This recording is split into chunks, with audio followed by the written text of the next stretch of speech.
ایک مومن کو، ایک مسلمان کو بطور عقیدہ جن چیزوں کا ماننا ضروری ہے اسے ضروریات دین کہا جاتا ہے۔ ایک مومن کو بطور عقیدہ جن چیزوں کا ماننا ضروری ہے اسے ضروریات دین کہا جاتا ہے۔ عقیدے کی کتابوں میں، بلکہ خود قرآن مقدس میں اور احادیث میں اور متکلمین نے جو عقیدے کی کتابیں تحریر فرمائی ہیں، ان کتابوں میں ارکان ایمان کے طور پہ جن چیزوں کا ذکر ہے اسے ہم ایمان مفصل میں تفصیل کے ساتھ پڑھتے ہیں۔ کیا ہے وہ؟ آمنت باللہ، میں ایمان لایا اللہ پر، و ملائکتہ، اور اللہ کے فرشتوں پر، و کتبہ، اور اللہ کے نازل کردہ آسمانی کتابوں پر، و رسولہ، اور اللہ کے تمام رسولوں پر، والقدر خیرہ و شرہ من اللہ تعالی، اور تقدیر کے اچھے برے اللہ کی طرف سے ہونے پر، والبعث بعد الموت، اور مرنے کے بعد دوبارہ زندہ کیے جانے پر۔ تو یہ 6 بنیادی چیزیں ہیں جنہیں ارکان ایمان کہا جاتا ہے، اور ان پر ایمان رکھنا، ان کے لیے جو لازمہ اور خاصہ بیان کیے گئے ہیں کہ ہر حال میں جو ان کے ساتھ لازمیت ہے، ان لازمیت پہ ایمان رکھنا، یہ سب کیا ہے؟ ضروریات دین سے ہے۔ اللہ پہ ایمان لانے کا کیا مطلب ہے؟ اللہ پر ایمان لانے کا مطلب ہے کہ اللہ کو ایک مانا جائے، کہ اللہ ایک ہے، ہمیشہ سے ہے اور ہمیشہ رہے گا، اس کا کوئی شریک نہیں ہے۔ اللہ تبارک و تعالی اپنے ذات کے ساتھ، اپنے صفات کے ساتھ ہمیشہ سے ہیں۔ ذات و صفات،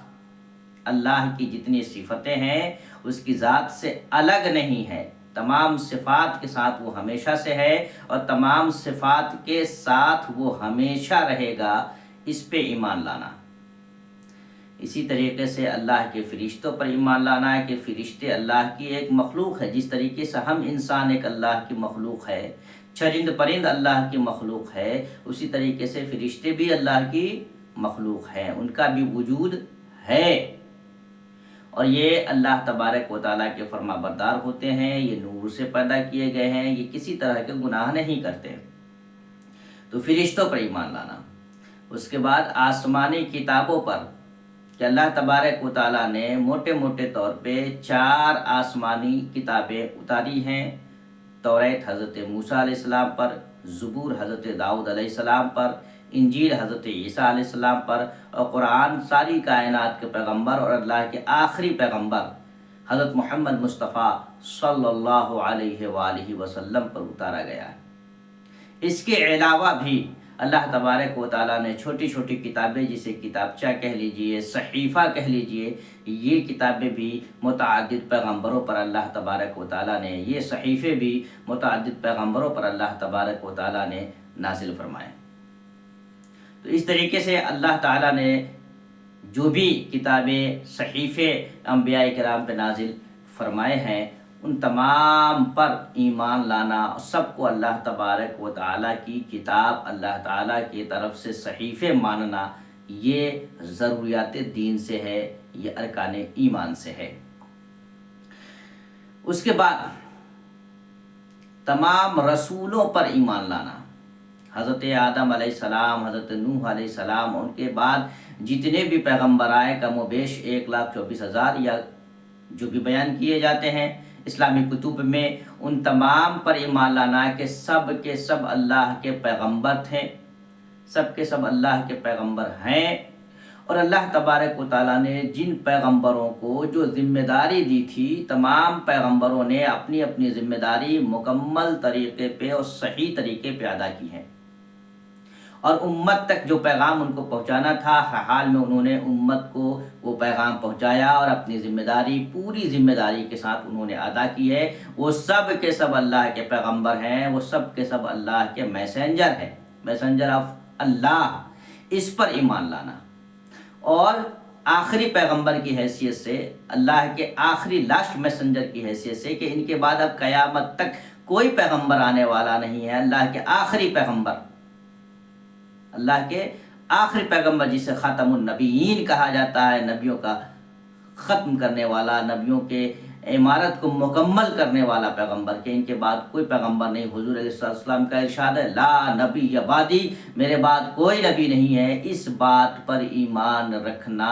یہ ضروریات دین سے ہے، ارکان ایمان سے ہے۔ حضرت محمد مصطفیٰ صلی اللہ علیہ وسلم کو اللہ کا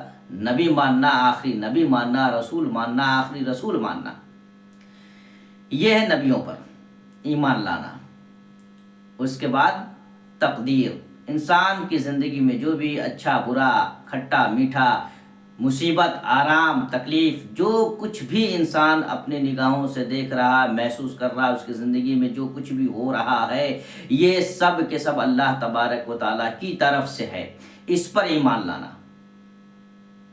تمام کے تمام چیزیں اللہ تعالیٰ کی طرف سے ہے، تقدیر اسی کا نام ہے۔ اس پہ ایمان لانا یہ ہے تقدیر پر ایمان لانا۔ اور سب سے آخری چیز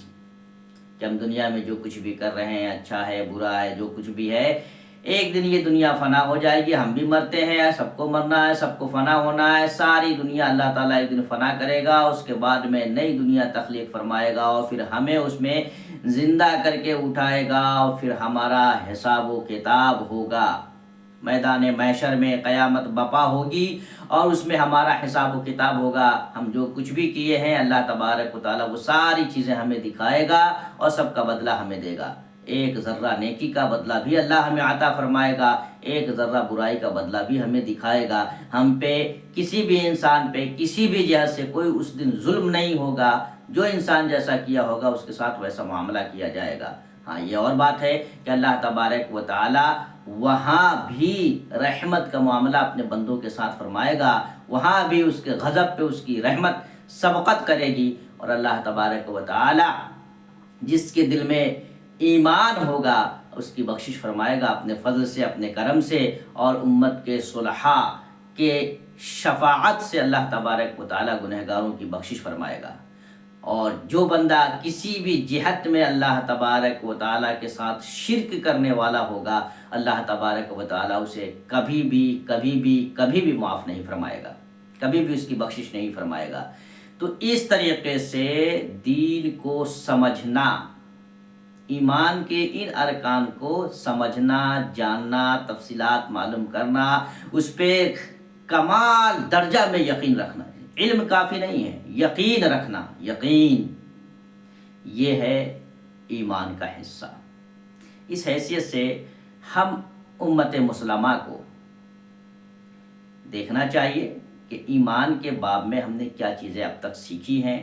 کتنی ہماری معلومات ہیں۔ اللہ تبارک و تعالیٰ نے قرآن جیسی نعمت ہمیں